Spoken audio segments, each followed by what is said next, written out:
বন্ধুরা, আজকে সকাল সকাল টিফিন খেতে বসে গেছি। প্রচুর খিদে পেয়ে গেছিলো। বাটার টোস্ট খাচ্ছি আর গল্প করছি। আর বাইরের ওয়েদার এত অপূর্ব সুন্দর, বলার মতন না।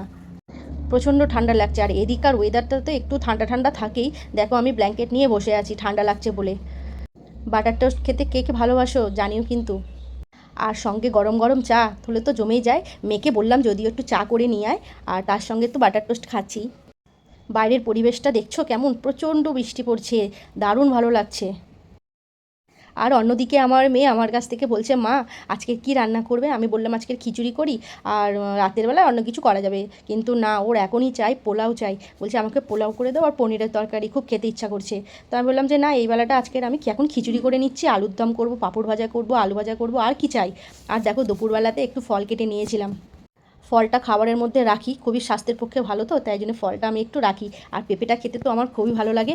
আর গরমের সময় তরমুজ, নতুন নতুন তরমুজ উঠেছে, তরমুজটা একটু না খেলে হয়। কারা কারা ফল খেতে ভালোবাসো বন্ধুরা, তাড়াতাড়ি চলে